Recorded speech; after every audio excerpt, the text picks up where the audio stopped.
ॐ दिक्कालाद्नवच्छिन्न अनन्तचिन्मात्रमूर्तये स्वानुभूते कमनाय नमो शान्ताय तेजसे ऋतम् आत्मा परं ब्रह्म सत्यमित्यादिकाबुधैः कल्पिता व्यवहारार्थं संज्ञातस्य महात्मनः। গতদিনে আমাদের বিভিন্ন প্রসঙ্গ করতে করতে সেখানে বুদ্ধির অবস্থানটা বলেছেন। সাধারণভাবে কত ধরনের বুদ্ধি হয়, সেই বুদ্ধি নিয়ে চলার সময় আমরা কত রকমভাবে অসুবিধার মধ্যে পড়ি, অর্থাৎ যার কাছে যেরকম বুদ্ধি তিনি সেই রকমভাবে অসুবিধার মধ্যে পড়েন, এই রকম তত্ত্বকে জানার উদ্দেশ্যে চলার পথে। সেখানে বুদ্ধিকে 4 প্রকার বলা হলো: পাষাণের ন্যায়, রবারের ন্যায়, চর্মতুল্য, তৈল সদৃশ। তারপর বলছেন এই যে 4 রকমের রয়েছে, সব থেকে উৎকৃষ্ট হচ্ছে তৈল সদৃশ। কিন্তু যে রকম অবস্থাতেই হোক না কেন, কি করলে পারে উপায়, এমনকি যদি পাষাণ সদৃশ হয় তখন কি উপায় আছে?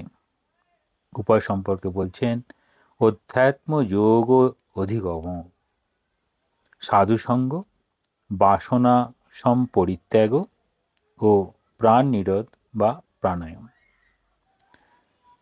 এর পরের অংশে বলবেন যে শিষ্যের কীরকম প্রচেষ্টা, সেই প্রচেষ্টাতে গুরু কীরকম সহায়তা করেন। আজকে 12 নম্বর শ্লোক। ন শাস্ত্রেণাপি গুরুণা দৃশ্যতে পরমেশ্বরঃ দৃশ্যতে স্বাত্মনৈবাত্মা স্বয়া সত্যস্থয়া ধিয়া। বলছেন শাস্ত্রই গুরুণা অপি পরম ঈশ্বর ন দৃশ্যতে সত্যস্থয়া স্বয়া ধিয়া স্বাত্মনা দৃশ্যতে। অর্থাৎ বহু শাস্ত্রোভ্যাস বা গুরুকরণের দ্বারাই পরমাত্মার সাক্ষাৎকার হয় না। অর্থাৎ অনেক শাস্ত্র পড়া হয়েছে বা গুরুকরণ হয়েছে, তারপরেও এই পরমাত্মার সাক্ষাৎকার হচ্ছে না। সাধক নিজের সত্ত্বগুণ সমাবিষ্ট বুদ্ধি, এখানে বুদ্ধিটাকে বলছেন কীরকম বুদ্ধি চাই না, সত্ত্বগুণ সমাবিষ্ট, এইরকম বুদ্ধি সহায়ে নিজেই তত্ত্ব উপলব্ধি করিয়া থাকেন। অর্থাৎ তত্ত্ব উপলব্ধি শিষ্য কিভাবে করেন বা সাধক কিভাবে করেন? বলছেন সাধক তার যখন সত্ত্বগুণ, তাহলে তমগুণ থেকে রজগুণ, রজগুণ থেকে সত্ত্বগুণে যাওয়ার পথে আমাদের গুরুকরণের সহায়তা বা বহু শাস্ত্র পাঠের সহায়তা, অর্থাৎ এই শাস্ত্রপাঠ বা গুরুকরণ এইসবের মাধ্যমে আমাদের নিজের মধ্যে যে সত্ত্বগুণটা আছে সেই সত্ত্বগুণটা যাতে প্রবল হয়, যাতে সেই সত্ত্বগুণটা সঙ্গে নিয়ে আমরা আগাতে পারি, সেই রকম বুদ্ধি সহায়ে নিজেকেই এই তত্ত্ব উপলব্ধি করতে হবে। তাহলে তত্ত্ব উপলব্ধি করার সময় কি দরকার? তাহলে একটা জানা, পড়াশোনা করে জানা হলো, সেটাকে বলছেন এখানে শ্রবণ, মানে শোনা হলো। মনন, বারবার শ্রবণ, মনন, নিদিধ্যাসন।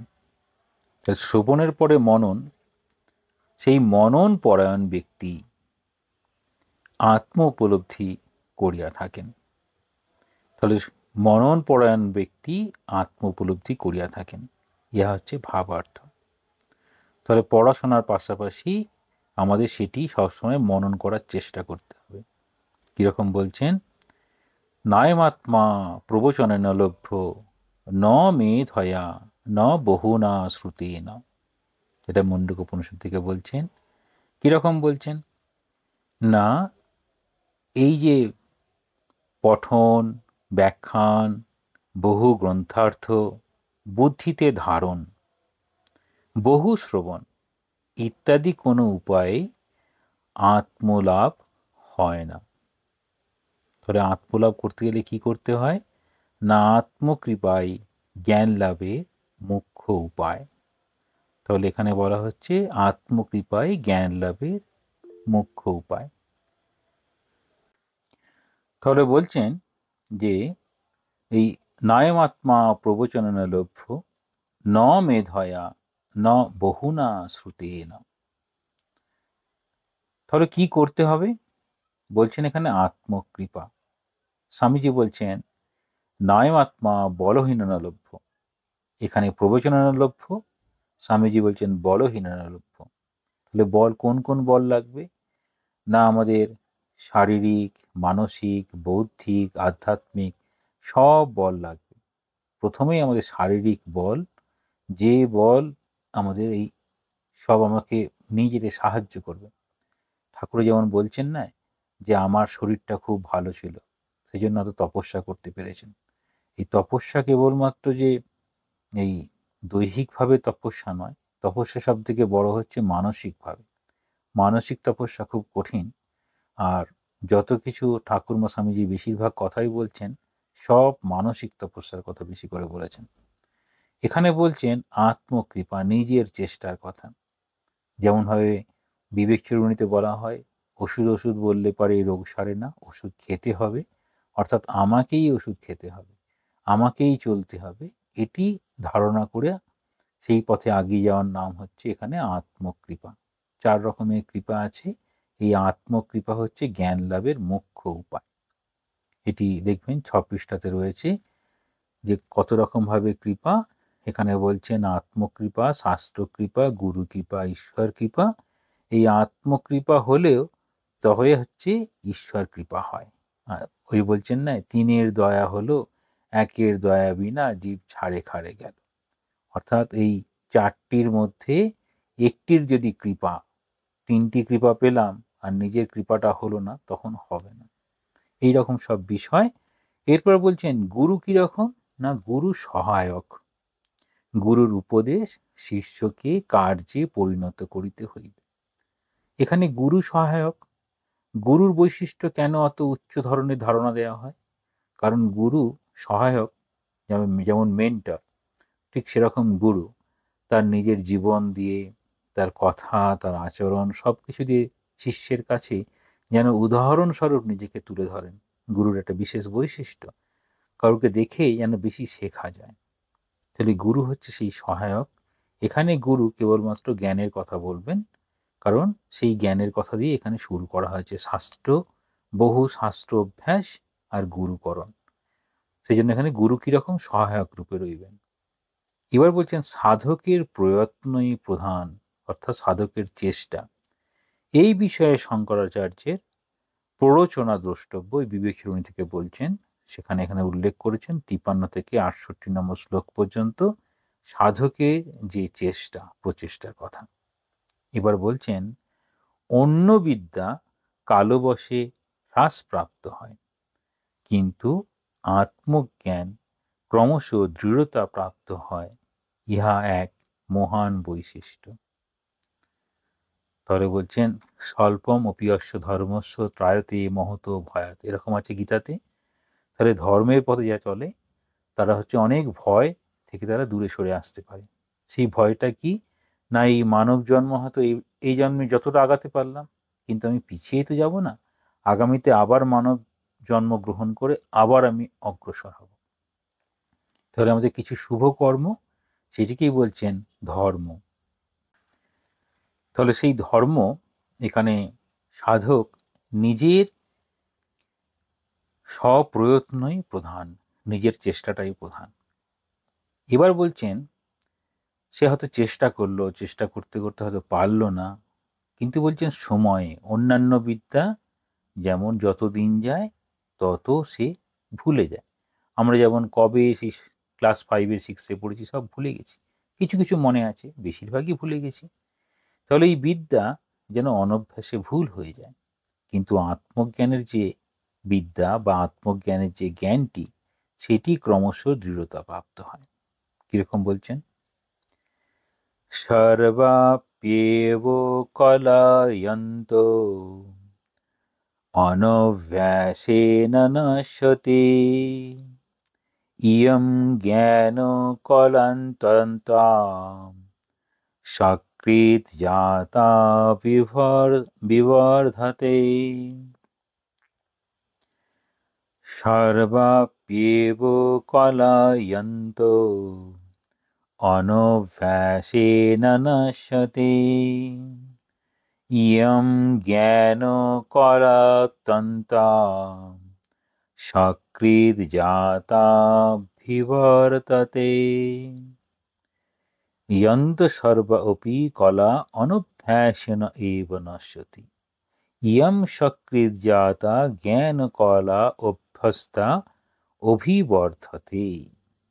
বলছেন মানুষের সর্ব সামর্থ্য অভ্যাসের অভাবে বিনাশ প্রাপ্ত হয়। স্বামীজি বলছেন যে এই বিদ্যা হ্রাসে, তাহলে বিদ্যা হ্রাসে কি কি হয়ে যায়? বলছেন বিদ্যা হ্রাসে সংঘের পর্যন্ত সেটা অবনমন ঘটে। যেমন হবে মানুষকে, যেমন হবে সমাজকে বিদ্যা যেমন আগিয়ে নিয়ে চলে, ঠিক একই রকমভাবে বিদ্যা চর্চা যদি না হয় তাহলে ব্যক্তি মানে ব্যষ্টি, সমষ্টি, সমাজ সবই নিম্নগামী হবে। এই জ্ঞান কলা কিন্তু একবার উৎপন্ন হইলে ক্রমশ বৃদ্ধি প্রাপ্ত হয়। এখন অধ্যাত্ম জ্ঞান কলা একবার গ্রহণ করার পর সেটি কিভাবে বর্ধিত হবে? না, এই অধ্যাত্ম পথটি হচ্ছে বহু সাধকের অভিজ্ঞতার ফল, বহু মানুষের এই সমাজে। যদি আমরা যেমন যদি শান্তি পেতে চাও, মা যেমন বলছেন যদি শান্তি পেতে চাও দোষ দেখবে নিজের। সাধারণত আমরা শান্তি পেতে চাই, কিন্তু দোষ নিজের দোষ না দেখে সবসময় অন্যের দোষটাই দেখি। তাহলে মা এটা লক্ষ্য করেছেন, মাকে সবাই এসে কমপ্লেন করতেন, এরকম দোষ করলো, সে সেরকম দোষ করলো, মা তো চুপচাপ নির্বিকার। তাহলে মা এসব থেকে অভিজ্ঞতা যেন তাদের কাছ থেকে শিখেই বলছেন। কিন্তু যখন এই অধ্যাত্ম জ্ঞানের কথা বলছেন, মা বলছেন যে কই 1,00,000 জপ করো তো দেখি কেমন তোমার মন না শান্ত হয়। খুব কঠিন। মা এইটা করলে তারপর মনটা যখন শান্তি পাবে তখন সে আর অন্যদিকে যাবে। এই যখনই কোনো মানুষ ঠিক ঠিক এই অধ্যাত্ম পথের সন্ধান পায় তখন তার এটাই বেশি করে ভালো লাগে। বলছেন অনভ্যাসে সর্ববিদ্যা লোপ প্রাপ্ত হয়। তাহলে যা যা বিদ্যা আছে এই বিদ্যাগুলো হচ্ছে বেশিরভাগ ক্ষেত্রেই অর্থকরী বিদ্যার মতো। তাহলে সেইগুলো সব অনভ্যাস হলে সেসব বিদ্যাগুলো যেন লোপ প্রাপ্ত মানে কমে যাবে, সে আর ধার থাকবে না। আমরা অনেক সময় বলি না, সেই কবে পড়েছি প্রায় সবটাই ভুলে গেছি, এরকম অবস্থা। এটা হচ্ছে লোক ও প্রসিদ্ধ কথা। আর বলছেন বেদান্ত উপদেশ হইতে উৎপন্ন জ্ঞান বহু প্রতিবন্ধ বশত তৎকালেই বন্ধন নিবৃত্তি না হইলেও উহা বিনষ্ট হয় না। তাহলে কি বলছেন? এই রকম যদি জ্ঞান একবার লাভ হয়, অনেক প্রতিবন্ধতা আছে কিন্তু সেটি কখনোই নষ্ট হয়ে যায় না। কালান্তরে উহা সম্যক বর্ধিত হইয়া মোক্ষ ফল প্রসব করিয়া থাকে। বলছেন সময়ে সেটি তার মোক্ষস্বরূপ ফল প্রসব করিয়া থাকে। আমরা দেখি মায়ের যে কথা, যে ঠাকুর কথা দিয়েছেন এখানে যে আসবে তার হচ্ছে শেষ জন্ম, এরকম হয়তো তার অত জপ ধ্যান অভ্যাস সব যেন বিভিন্ন প্রভাবে করে উঠতে পারছে না, কিন্তু কালান্তরে উহা সম্যক বর্ধিত হইয়া মোক্ষ ফল প্রসব করিয়া থাকে। অর্থাৎ এই যে যত তার সান্নিধ্য, অর্থাৎ এইরকম তত্ত্বকথার সান্নিধ্য, হয়তো সবটা বুঝে উঠতে পারছি না, কিন্তু এটিই আমাকে কালান্তরে ওই জায়গায় নিয়ে যাবে। প্রতিকূল ভোগ কাটিয়া গেলে পূর্ব শ্রুত বেদান্ত বাক্যই তখন স্মৃতিপথে আরূঢ় হয়, ও সাধককে সাধনার পথে অগ্রসর করিয়া দেয়। খুব সুন্দরভাবে বলছেন। তাহলে যখন আমাদের প্রতিকূল এইসব ভোগগুলো কেটে গেল, তারপর আবার কি অনুকূলে চলতে থাকবে, তখনই মনে হবে ঠাকুরের এই অশেষ কৃপা। সেই কবে আমার দীক্ষা হলো, গুরুর কাছে গেলাম, তখন তো এত সুযোগ হয়নি, ঠাকুর ঠিক সুযোগ করে দিয়েছেন। এই রকম তো তো এইরকমভাবে তো সম্ভব হয়। তাহলে দেখা যাচ্ছে যে কিভাবে আমাদের একটা সময় এসে সেটি আবার আমরা ফিরে পাবো। অনেক সময় মাঝপথে হয়তো বিভিন্ন বিভ্রান্তিতে আমরা হয়তো সরে গেলাম, আবার ফিরে আসবে। এবার একটা খুব বড় কথা বলছেন, এটি সবসময় হয়তো বুঝে উঠতে পারা যাবে না। সামান্যভাবে সংসারে সকলেই মুমুক্ষু। আমরা মনে করি যে আমি সংসারে আছি, আমি আশ্রমে আছি, আমি স্কুলে আছি, আমি হসপিটালে আছি, এইরকম বিভিন্ন যে যেখানে আছি তাই সেখানেই মনে করি যেন আমরা এখানে আছি, মানে ওটাই যেন আমাদের সংসারের স্বরূপ। কিন্তু এখানে বলছেন যে যেখানেই থাকুক না কেন, সেই সংসারের যে অবস্থাতেই হোক বা আশ্রমের যে অবস্থাতেই হোক, সকলেই মুমুক্ষু। এই মুমুক্ষু হচ্ছে আমরা কেউ বন্ধনে থাকতে চাই না, আমরা কেউ অজ্ঞানের মধ্যে থাকতে চাই না, আমরা সত্যকে জানতে চাই, সত্য পেলে খুব আনন্দিত হই। হয়তো সবসময় নিজে সত্য অবলম্বন করে চলতে পারছি না, হয়তো অনেক সময় রূঢ় সত্যটাকে হজম করতে পারছি না, কিন্তু যেহেতু আমাদের সত্তা সেই সৎ চিত আনন্দ রয়েছে, সেই জন্য সেটি আমাদের বারবার নাড়া দেবে, যে যেমনই মানুষ হোক না কেন। সেখানে বলছেন এই সংসারে সবাই হচ্ছে মুমুক্ষু, সবাই মুক্তি পেতে চাইছে। সাধারণভাবে কীরকমভাবে আমরা মুক্তি চাই? যে দৈহিকভাবে দুর্বল আছে সে ভাববে আমি দৈহিক বল লাভ করে আমি দৈহিক দুর্বলতা থেকে মুক্তি লাভ করব। যার কাছে অর্থ কম আছে তিনি ভাবছেন আমি আরও অর্থ পেয়ে অর্থর ওই যে কম অর্থ ছিল যেন দারিদ্র্য অবস্থা, সেখান থেকে আমি মুক্তি লাভ করব। আবার ভাবছেন আমার হয়তো কোনো জ্ঞানই ছিল না, তাহলে আমি অনেক জ্ঞান লাভ করে আমার সেই অজ্ঞানতা মূর্খতা যেন আমি অতিক্রম করব। এইরকমভাবে সকলেই আমরা মুমুক্ষু। যখন জীবনের শেষ প্রান্তে আসবে তখন দেখবে যে কোনোটাই কিছু নয়। বিশেষ করে যারা ভক্তরা তারা মনে করবেন যে ভগবানই একমাত্র আমার আপনার, বাকি কেউ আমার আপনার নয়। কারণ যার কাছে যা চেয়েছি হয়তো প্রত্যাখ্যাত হয়েছি বা যেমনটি চেয়েছি সেরকমটি পাইনি। তাহলে আমরা কেন চাই, কিসের জন্য চাই, সব যেন অভাবজনিত। কিন্তু সেই চাওয়ার পিছনে থাকে ওটা পেলে যেন মুক্তি, তারপর মনে হয় ভগবানকে পেলে মুক্তি। তাহলে এখানে খুব সুন্দরভাবে বলবেন যে সামান্যভাবে সংসারে সকলেই মুমুক্ষু, কারণ সকলেই আত্যন্তিক দুঃখ নিবৃত্তি ও পরম নিরবচ্ছিন্ন আনন্দের অভিলাষী। আমরা কি চাই? যে আমার দুঃখ যেন সব চলে যায়। তাহলে দুঃখ চলে যায় আমরা চাইছি, দুঃখের কারণ কি সেটা আর খুঁজছি না, কিন্তু দুঃখ চলে যাক সেটা চাইছি। আমার এই মানসিক কষ্ট চলে যাক সেটা আমি চাইছি। মানসিক কষ্টের যে উদ্ভব করতে গেলো সেটা আমি বুঝতে পারছি না, কিন্তু আমি তারপর সেটা চলে গিয়ে কি চাইবো? চাইবো হচ্ছে এমন সুখ, সেই সুখের অভাব যেন না ঘটে। সেই সুখটা কে দেবে? একমাত্র ভগবান দেবে। সেই জন্য বলছেন আমরা এই নিরবচ্ছিন্ন যে আনন্দের অভিলাষী, অর্থাৎ সেই নিরবচ্ছিন্ন আনন্দ একমাত্র ভগবান দিতে পারেন। তাহলে সেটাই প্রকারান্তরে আমরা চাইছি। সামনে যেন কতকগুলো জাগতিক বস্তু প্রথম দিকে যেন এরকমভাবে এসে হাজির হয়, কিন্তু বিষয়ে আনন্দের সন্ধানে তারা পথভ্রষ্ট হয়। প্রথমে বিষয়ের প্রতি আনন্দ হবে পেয়ে, তারপর এই ভগবান থেকে যেন সরে গেল। তাই নানা ঘাত প্রতিঘাতে, এবার বিভিন্ন ঘাত প্রতিঘাত সেটি আসবে। যে কারণেই কুন্তী প্রার্থনা করছেন শ্রীকৃষ্ণের কাছে যে প্রভু তুমি আমাকে দুঃখে রাখো যাতে তোমাকে সবসময় স্মরণ করতে পারি। তাহলে এই যে বিভিন্ন রকম জিনিস চাইছি সেখান থেকে ঘাত প্রতিঘাত আসবে, নিজেকে সুখী বা দুঃখী মনে করিয়া থাকি। তাহলে কখনো পেলাম খুব সুখ, যখন পেলাম না খুব দুঃখ। তাহাকেও বেদান্তের সত্য কথা শোনাইলে উহা তৎকালে ফলপ্রসূ না হইয়া ব্যর্থ বলিয়া গণ্য হইলেও উহা একেবারে ব্যর্থ কখনোই হয় না। তাহলে কি বলা হচ্ছে? যখন এই সাধারণ মানুষ, যদিও গীতাতে বলা হয় যে মূর্খ অজ্ঞ তাদেরকে এরকম শিক্ষা দিয়ে কি হবে, তারা তো ভুল অর্থ করবে, স্বামীজি ওটার কন্ট্রাডিক্ট করেছেন যে জ্ঞান লাভে কারোর কখনো দুঃখ হয়? জ্ঞান লাভে তো তার পথটা আরো সুগম হবে, তার তো আরো ভালোই হবে। জ্ঞান কখনো অজ্ঞানকে বাড়িয়ে দিতে পারে না। ঠিক সেরকমভাবে বলছেন, যারা এই জগতের মধ্যে আছেন, জাগতিক সুখ দুঃখ তার মধ্যেই আছেন, তাহাকেও বেদান্তের সত্য কথা শোনাইলে, স্বামীজি ঠিক যেটা বলেছেন সবাইকেই শোনাতে হবে, তাহাকে যদি শোনানো হয়, সঙ্গে সঙ্গে হয়তো ফল দেবে না, মনে হবে কিছু কাজে লাগলো না, কিন্তু একেবারে ব্যর্থ হয় না, কালান্তরে উহা সফল হইবে, কারণ ঠিক ঠিক কাজ করবে। কিরকম বলছেন? বলছেন আমাদের যা কিছু, এই যে দুঃখ, দুঃখের কারণটা যেহেতু জ্ঞান যোগের মতো কথা বা জ্ঞানের পথে অদ্বৈত বেদান্তের কথা, এখানে সবসময় ভ্রম, ভ্রান্তি, সেটিই যেন দুঃখের কারণ। বলছেন ভ্রমবশতই জীবের স্বরূপ বিস্মৃতি। তাহলে আমাদের প্রকৃত যে স্বরূপ তার বিস্মৃতি ঘটে। বিস্মৃতি ঘটে কি হয় সেটি বলবেন।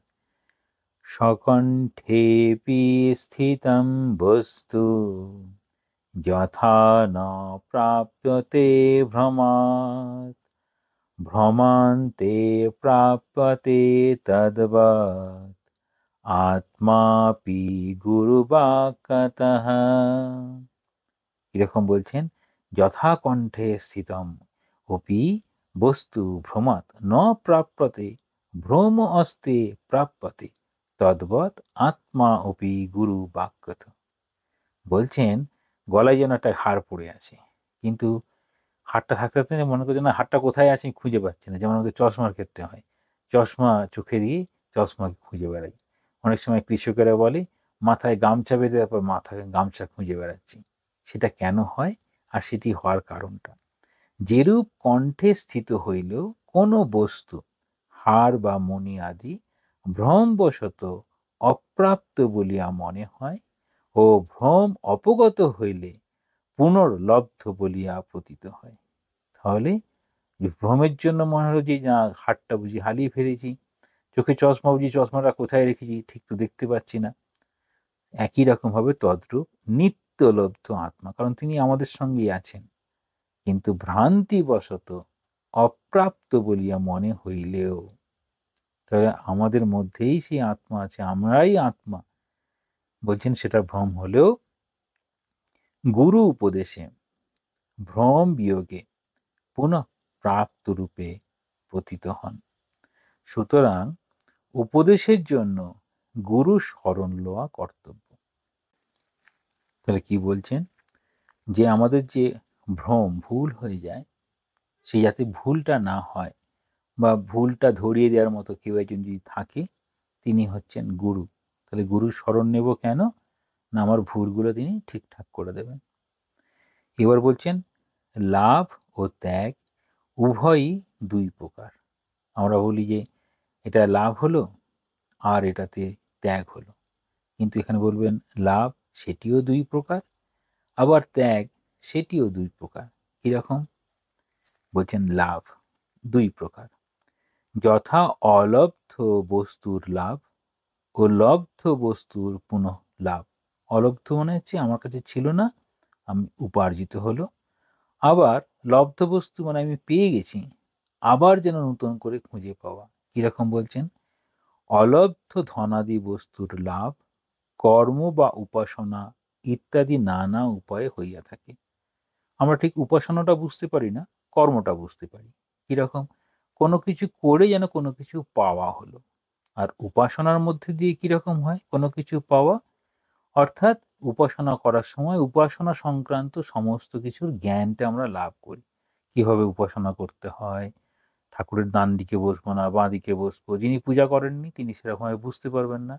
তাহলে উপাসনা, এখানে উপাসনা হচ্ছে কর্মকাণ্ডের একটি বিশেষ অবস্থান। উপাসনা কর্ম, কর্মযোগ অনুযায়ী কর্ম হতে পারে বা উপাসনা হতে পারে, কিন্তু যেহেতু এখানে প্রাপ্ত হচ্ছে মানে পাওয়া হচ্ছে, অর্থাৎ কোনো কিছু কর্ম করেই পাওয়া হচ্ছে। কর্মযোগ হচ্ছে কর্ম সে যুক্ত করছে উচ্চ একটি আদর্শের সাথে, ভাবনাটা সেখানে। এখানে হচ্ছে কেবলমাত্র যেটি নেই অলব্ধ বস্তুর প্রাপ্তি হলো, কিন্তু লব্ধ বস্তু যেটি আমার কাছে আছে, সেই লব্ধ বস্তু যখন মোহবশত অলব্ধ বলিয়া পতিত হয়, তখন ওই বস্তু বিষয়ক জ্ঞান সহায়ে মোহ দূর হইলে ওই লব্ধ বস্তুই পুনঃ লব্ধ বলিয়া মনে হয়।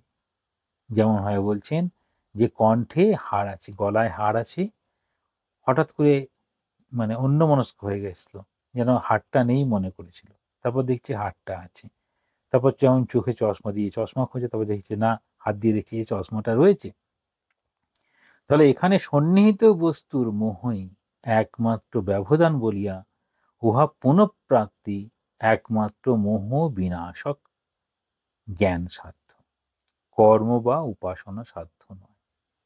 তাহলে কি হচ্ছে না, আমাদের যে ভ্রমটা হয়েছিল, অর্থাৎ আমি যে অন্যমনস্ক হয়ে গিয়েছিলাম, চোখে চশমাটা পরে আছি ভুলে গেলাম, বা গলায় হারটা আছে আমি ভুলে গেলাম, সেটাকে এবার পাওয়া, এটি এরকমভাবে বলছেন কেন না, প্রথম থেকেই আমরা স্বরূপত সেই ব্রহ্ম, কিন্তু আমরা সে সম্পর্কে অবহিত থাকি না, মাঝে মাঝেই ভুলে যাই। আর বেশিরভাগ সময় ভুলে যাই যখন, তখন আর আমরা ব্রহ্মের স্বরূপটা চিন্তাই করতে পারি না। কিন্তু যখন এই অধ্যাত্ম পথে চলার সময় যত আমরা মনে করব আমি সেই নিত্য শুদ্ধ বুদ্ধ মুক্ত, যত আমি চিন্তা করব আমি সেই স্বরূপের দিকে যাব। যেমন ঠাকুর বলছেন যে যে যার চিন্তা করে সে তার সত্তা পায়। তাহলে এইরকমভাবে সত্তাগুলো পেতে হয়। এবার বলবেন ত্যাগ। ত্যাগটাও দুই রকম। একটা হচ্ছে তাহলে লাভ হলো দুই রকম। একটা হচ্ছে যেটা নেই, অনেক কাজকর্ম করে চেষ্টা করে সেটার পাওয়া হলো। এবার আমার সঙ্গেই আছে কিন্তু আমি সে সম্পর্কে ভুলে গেলাম, সেটিকে যেন আর নতুন করে পাওয়া হলো। এবার ত্যাগটাও দুই রকম। কিরকম? অত্যক্ত বস্তুর ত্যাগ ও ত্যক্ত বস্তুর পুনঃত্যাগ।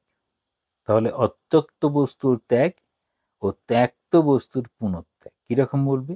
অত্যক্ত চৌর ব্যাঘ্রাদি বস্তুর ত্যাগ বা পরিহার কর্মাদি সাধ্য। তাহলে কোনো চোর চুরি করেছে, এবার পুলিশ তার পিছনে পড়েছে, তখন সে কি করলো, ওটাকে ছেড়ে দিয়ে সে চলে যাবে, কারণ তাহলে সে ধরা পড়ে যাবে। তাহলে চোরের চুরি করা দ্রব্যটা সে ফেলে দিয়ে চলে গেল। বাঘ কোনো শিকারকে ধরার চেষ্টা করেছে, তারপর হয়তো শিকারটা হয়তো বাঘ ধরলো, তারপর শিয়াল তার কাছ থেকে কেড়ে নিয়ে চলে গেল, তাহলে ওটা ত্যাগ হয়ে গেল। তাই চোর আর ব্যাঘাতী এরা বস্তুর ত্যাগ এর বা পরিহার কর্মাদি যেমন হয়, অর্থাৎ আমার কাছে ছিল, কেউ কেড়ে নিয়ে চলে গেল, সেটা ত্যাগ হলো। এবার বলছি ত্যক্ত বস্তুর, যেমন নিজের ছায়াতে পিশাচ কখনোই নাই, আমার সঙ্গে লেগে নেই আমার ছায়াটা, কিন্তু অজ্ঞানবশত তাহাতে পিশাচ বুদ্ধি হইলে সেই বুদ্ধির, তাহলে আমার নিজের ছায়া আমার সঙ্গেই আছে, যেন সেটি ত্যাগ হয়েছে। এইটা হচ্ছে একমাত্র, এই যে ত্যাগ, ত্যাগ একমাত্র জ্ঞান দ্বারাই হইয়া থাকে। কারণ এই স্থলে অজ্ঞানী একমাত্র ব্যবধান। কার কাছে? না মানুষ, মানুষের সঙ্গে ছায়া। ছায়া যখন সূর্য যখন পূর্ব দিকে আছে বা পশ্চিম দিকে আছে তখন লম্বা লম্বা ছায়া, যখন মাথার উপর ঠিক থাকে তখন ছায়াটা হারিয়ে যায়। তাহলে ছায়াটা তার সঙ্গে একসঙ্গেই আছে, ছায়াটা যেন তাকে তৈরি করেছে, কিন্তু তার সে যেমন যেমন ভাবে চলবে ছায়াটাও সেরকম ভাবে ভাবে চলতে থাকবে। তাহলে এখানে কিরকম ভাবে আমরা ত্যাগ করব? তখন বলছেন এটি আমাদের জ্ঞান দিয়ে ত্যাগ করতে হবে, যে আমার ছায়া, কিন্তু ছায়াটা আমার নিজের জিনিস নয়, আমার যেন আলোটা ছায়াটাকে তৈরি করেছে। হঠাৎ করে এরকম কেন বলতে চাইলো? এখানে বলতে চাইবে এই পুরো বিষয়টা আমার যেমন যেমন জ্ঞান হবে আমি সেই রকমভাবে বিষয়বস্তুকে দেখব। অর্থাৎ স্বামীজি যেমন খুব সুন্দর করে গল্পের আকারে বলছেন জ্ঞানযোগে, একটা কাঠের গুঁড়ি রয়েছে, অন্ধকার হয়ে গেছে, ছোট শিশু মনে করেছে মা আমার দেরি হয়ে যাচ্ছে দেখে মা আমাকে ডাকতে এসেছে। একরকম পুলিশ মনে করবে, যদি চোর চুরি করে ফেরার সময় দেখবো ওরকম একটা কাঠের গুঁড়িটা সে না খেয়াল করে মনে করবে যে হয়তো নিশ্চয়ই পুলিশ দাঁড়িয়ে আছে আমাকে ধরবে। তাহলে এইটা যখনই জ্ঞান হবে, তাহলে আমার সমস্ত এই জ্ঞানগুলো যখন আমাকে সত্যটা জানিয়ে দেবে। তাহলে আমাদের যে যত রকম ভ্রম তৈরি হয়, সেই ভ্রমটার জন্যই আমাদের জগতে বিভিন্ন রকম আমরা রিয়্যাক্ট করি। তাহলে আমাদের সত্যিকারের যে বস্তু আমাদের সঙ্গে রয়েছে সেটি হচ্ছে ব্রহ্ম, সেটি কিভাবে থাকে সেটি কখনোই আমাদের সঙ্গে আলাদা হয় না। কিন্তু আমরা কখনো মনে করি আমি ঠাকুরকে লাভ করলাম, ব্রহ্মকে লাভ করলাম, ব্রহ্ম আমি স্বয়ং আছি, নতুন করে লাভ করার কিছু নেই। খালি যা কিছু আমার বাধা স্বরূপ, অর্থাৎ এই জাগতিক চাওয়া পাওয়া বা আমার ভাবনার মধ্যে যত অশুদ্ধ ভাবনা, তত হচ্ছে আমি সেখান থেকে দূরে চলে যাব। সেই জন্য এখানে বলছেন ব্রহ্ম সাধকের নিত্য সিদ্ধ স্বরূপ। তাহলে ব্রহ্ম সাধকের নিত্য সিদ্ধ স্বরূপ, উহা নিত্য প্রাপ্ত। তাহলে সে সবসময় তো তার সঙ্গেই রয়েছে, নিত্য প্রাপ্ত ও অবিদ্যাবশতই অপ্রাপ্তের ন্যায় ভ্রম হইয়া থাকে মাত্র। তাহলে যতক্ষণ আমি পাচ্ছি না, যেন ভগবান আমার কাছে নেই। আমরা সবসময় কি বলি, ভগবান সেই আকাশের উপরে আছে। তারপর বলবো না, ভগবান যেমন ভগবান পূর্ণ, আমরা অংশ, হ্যাঁ ভগবান দূরে নেই, আমাদের কাছেই আছে। তাহলে এই ভগবান, ভগবানের স্বরূপ যখন বোঝার চেষ্টা করি, তখন অদ্ভুত হয়ে থাকে আমাদের এই নিত্য যে তিনি আমাদের সঙ্গে রয়েছেন বুঝতে পারি না। তাহলে জীবের স্বস্বরূপে সংসার দুঃখে লেশমাত্রও নেই। তাহলে আমাদের যখন নিজস্ব স্বরূপ, যখন কেউ কোনো সাধক এই ব্রহ্মজ্ঞান লাভ করে, তখন এই সংসারটাই তিনি আনন্দের মধ্যে থাকেন। ঠাকুর এরকম কথামৃতে বলেছেন, সংসারের দুঃখ সেখানে একদমই থাকে না। কিন্তু বলছেন ভ্রান্তিবশত, ভ্রান্তিবশতই ওই দুঃখের প্রতীতি। তাহলে আমাদের যা কিছু সুখ দুঃখ যা কিছু দেখছি, সবই ভ্রান্তের প্রতীতি। অতএব বিচার প্রসূত সম্যক জ্ঞান দ্বারা অবিদ্যা নিবৃত্তি হইলে নিত্য সিদ্ধ স্বরূপ স্থিতি স্বয়ংই সাধিত হয়। এবং এই জন্য গুরুমুখে বেদান্তোক্ত মহাবাক্যার্থ শ্রবণের আবশ্যকতা আছে। এবার বলছেন কেন গুরুর কাছে এরকম বেদান্তের মহাবাক্য শুনব? কারণ যে স্থলে বস্তু অতি সন্নিহিত, আমাদের খুব কাছে, অর্থাৎ সম্মুখে বিদ্যমান থাকা সত্ত্বেও অজ্ঞানবশত অপ্রাপ্তি ভ্রম হয়। তিনি আমাদের সঙ্গেই আছেন, কিন্তু আমাদের অজ্ঞানবশত ভ্রম তৈরি হচ্ছে। সে স্থলে সেই বস্তুর পরিচয় কোনো আপ্ত পুরুষের, মানে জ্ঞানী পুরুষের কথন বিনা অন্য কোনো প্রকারে হইতে পারে না। এটি ওই বেদান্ত সারের শ্লোক নম্বর 191 খুব সুন্দরভাবে বলেছেন। এরপর বলছেন শুদ্ধ চিত্ত জিজ্ঞাসু, না শুদ্ধ চিত্ত, চিত্তটা যা শুদ্ধ হয়েছে, জাগতিক কোনো মলিনতা নেই, সেই রকম শুদ্ধ চিত্ত জিজ্ঞাসু ঠাকুরের যেমন অবস্থা, বলছেন শুদ্ধ চিত্ত জিজ্ঞাসুর মল বিক্ষেপাদি কোনো দোষ নাই। গুরুর উপদেশ শ্রবণ মাত্রই তাহার অপ্রতিবদ্ধ দৃঢ় জ্ঞান উৎপন্ন হইয়া থাকে। অর্থাৎ শোনা মাত্রেই শুদ্ধ চিত্ত জিজ্ঞাসু শ্রীরামকৃষ্ণের মতো তোতাপুরীর কাছে ওই অদ্বৈত বেদান্তের জ্ঞান শুনলেন, দৃঢ় জ্ঞান লাভ হলো, সমাধি লাভ হয়ে গেল। এরপর বলছেন চিত্তগত মলিনতা, মানে শিষ্যের কিরম কিরম অবস্থা, চিত্তগত মলিনতা যাদের আছে বশত, যাহারা সংশয় বিপর্যয় দোষ বিদ্যমান। কখনো কখনো সংশয় আসছে, বিপর্যয় মানে যে পথে চলছে, চলতে চলতে হঠাৎ করে যেন সরে আসছে, আবার খুঁজে পাচ্ছে, তাহলে সংশয় আছে। তাহলে যখন সংশয় সম্পূর্ণ চলে যাবে কখন, না যখন ঠিক ঠিক জ্ঞান লাভ হবে, সম্পূর্ণরূপে সংশয় চলে যাবে। সংশয় বিপর্যয় দোষ বিদ্যমান আছে, তাহার পক্ষে শ্রবণান্তর মনন ও নিদিধ্যাসন কর্তব্য। আমাদের কথা বললেন, আমরা সম্পূর্ণরূপে সেরকম আমাদের মলিনতা চলে যায়নি, কিছু কিছু মলিনতা আছে। সেই জন্য মাঝে মাঝেই সংশয় আসবে, বিপর্যয় বাধা আসবে। সেই জন্য আমাদের বারবার কি করতে হবে, শ্রবণান্তর মনন ও নিদিধ্যাসন কর্তব্য।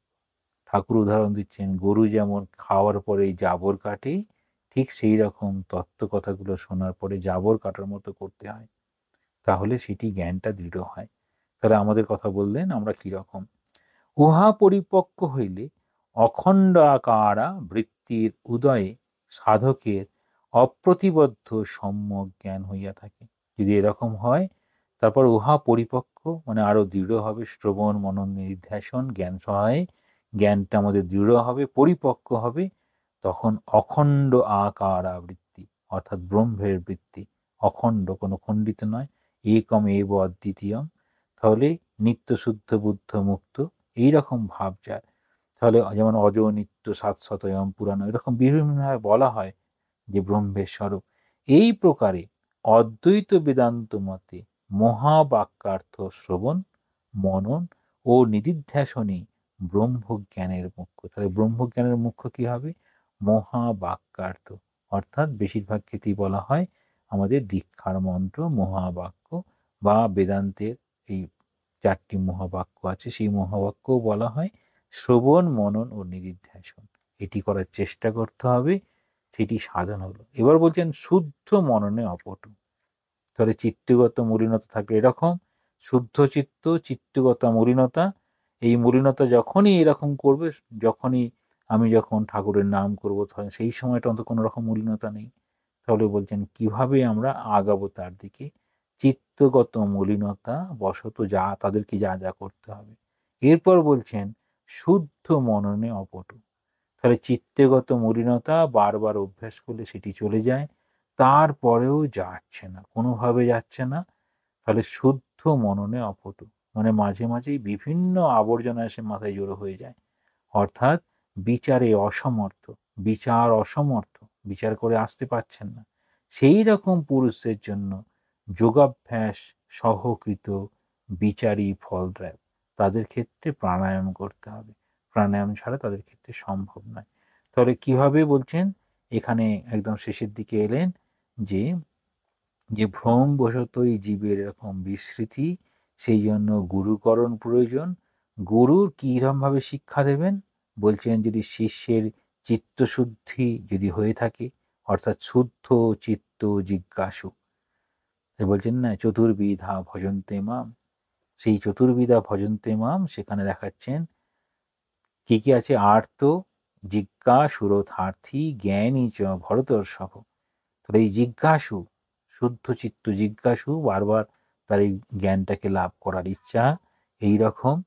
তারপর বলছেন চিত্তগত মলিনতা, তারপরের অংশ বলছেন শুদ্ধ মননে অপটু। আমাদের ক্ষেত্রে ধরে নেওয়া হয়, রামকৃষ্ণ সংঘের ক্ষেত্রে ধরে নেওয়া হয়, সবাই এই মাঝের অবস্থায় রয়েছেন, অর্থাৎ চিত্তগত মলিনতা বারবার অভ্যাস করলে যেন মলিনতা চলে যায়। কেন বলা হচ্ছে না? আমাদের ক্ষেত্রে এই প্রাণায়ামটা বিশেষভাবে গুরুরা জোর দেন না। অর্থাৎ প্রাণায়ামটা কারা জোর দেবেন? রাজযোগের পথে যারা চলেছেন, বা যারা আমাদের ভাবনার নয়, অর্থাৎ শ্রীরামকৃষ্ণের ভাবনায় আমরা যেরকমভাবে গুরুকরণ করেছি, গুরু আমাদের কেবলমাত্র নাম, গুণগান, কীর্তন, তার স্মরণ মনন, এই কথাগুলোই বলেন।